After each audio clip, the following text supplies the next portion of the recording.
तो इसलिए इसको हम इंटीरियर अल्टरनेट एंगल कहेंगे, ठीक है। अल्टरनेट एंगल इस तरह से जेड शेप का होता है, ठीक है। ये अल्टरनेट एंगल में ये अंदर की तरफ एंगल फॉर्म हो रहे थे, इसलिए हम इसको इंटीरियर अल्टरनेट एंगल बोल रहे हैं, ठीक है। सेम वे एक और शेप होता है, जेड शेप ही है लेकिन रिवर्स डायरेक्शन में होता है, तो मैंने इसका फिगर यहाँ पे बनाया है। दोनों फिगर सेम है, सिर्फ शेप अलग कर दिया है जेड शेप का, ठीक है। ये ट्रांसवर्सल लाइन टी है, ये एल है, ये एम है, ठीक है। तो यहाँ पे जो एंगल फॉर्म हो रहे हैं इस तरह से जेड शेप में, उल्टे जेड शेप में, वो अंदर की तरफ जो फॉर्म हो रहे हैं हम उनकी बात करेंगे। तो यहाँ पे है एंगल 4 और एंगल 5, ठीक है। ये दोनों अंदर की तरफ फॉर्म हो रहे हैं एंगल, ठीक है। इसलिए हम ये भी काउंट हो गए as a interior alternate angle. सिर्फ शेप जो है वो इस तरह से है जो मैंने आपको यहाँ पे शॉर्ट में बताया, बाकी इसको भी हम इंटीरियर अल्टरनेट एंगल कहेंगे, ओके। अब एक और चीज़ और एक और सेगमेंट जो है वो है एक्सटीरियर अल्टरनेट एंगल। तो जिस तरह से ये इंटीरियर थे उस तरह से बाहर की तरफ एंगल फॉर्म जो होते हैं अल्टरनेट एंगल्स में, उसको हम कहेंगे एक्सटीरियर अल्टरनेट एंगल। तो अब बात करते हैं कि एक्सटीरियर अल्टरनेट एंगल की। तो यहाँ पे भी शेप जेड रहेगा, ठीक है। बट यहाँ पे पहले हम अंदर की तरफ एंगल को दिखाते थे, ठीक है, यहाँ पे। बट इसमें हम बाहर की तरफ के जो एंगल फॉर्म हो रहे हैं उसकी बात करेंगे। तो एक तो आपका ये जेड शेप बन गया, ठीक है।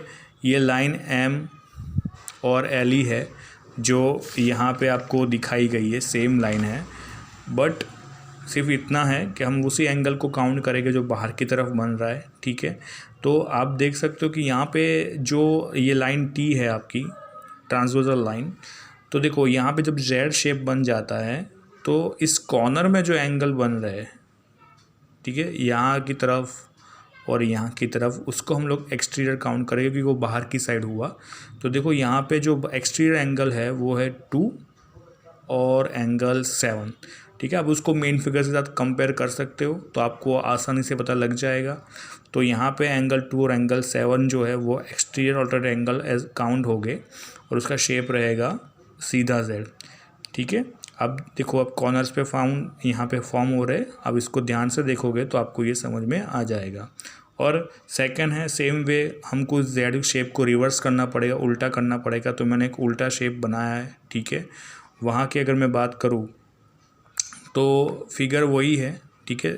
थोड़ा सा कोई ज़्यादा डिफरेंस नहीं है, इसको एक और तरीके से बनाया जा सकता है, ठीक है, इस तरह से। तो ये टी होगा, ये लाइन एम होगी, ये लाइन डॉट करके मैं आगे बढ़ा हूँ एल होगी, ठीक है। और इसको भी मैं आगे बढ़ा रहा हूँ जिससे एक्सटीरियर एंगल का हमें समझ में आए। तो यहाँ और यहाँ पे एंगल फॉर्म्स हो गए, ठीक है। तो अगर मैं यहाँ पे इस एंगल की बात करूँ तो वो एंगल 1 होगा, अब इस एंगल की बात करूँ तो वो एंगल 8 होगा, ठीक है। तो फिगर इतना डिफरेंस नहीं है, सिर्फ मिडल फिगर को मैंने थोड़ा सा लेफ़्ट ले लिया है, ठीक है, राइट के साइड ले लिया है। बट फिगर तो सेम रहेगी कि जेड उल्टा शेप जेड ही बनेगा, ठीक है।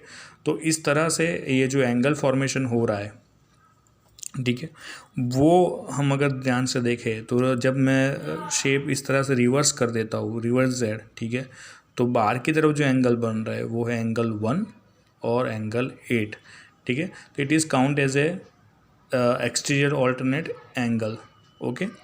अब इस तरह से यहाँ पे 4 एंगल काउंट हो गए, एंगल 2, एंगल 7, एंगल 1 और एंगल 8। तो ये सारे के सारे जो है वो एक्सटीरियर अल्टरनेट एंगल काउंट हो गए, ओके। और इस तरह से जो है आपका एक्सटीरियर एंगल का सेगमेंट यहाँ पे जो है ख़त्म होता है। अब दूसरा एक लास्ट जो बच जाता है वो है pair of interior angle on the same side. यानी अगर 2 लाइन है एम और एल, उनकी सेम साइड पे जो अंदर की तरफ एंगल फॉर्म हो रहे हैं उनकी पेयर के बारे में हमें जो है वो डिस्कस करना है, ठीक है। तो यहाँ पे है लाइन टी, और जो पेयर की अगर बात करें सेम साइड में, तो अगर मैं लेफ़्ट साइड में बात करूँ तो आप देख सकते हो कि एंगल 3 है और एंगल 5 है। अगर मैं राइट साइड की बात करूँ तो एंगल 4 है और एंगल 6 है। तो ये इस तरह से ये 4 एंगल बनते हैं, that is pair of interior angle on the same side. ठीक है, थैंक यू सुनने के लिए। अगर आपको कोई भी क्वेरी हो तो आप मुझे कमेंट करके भेज सकते हो।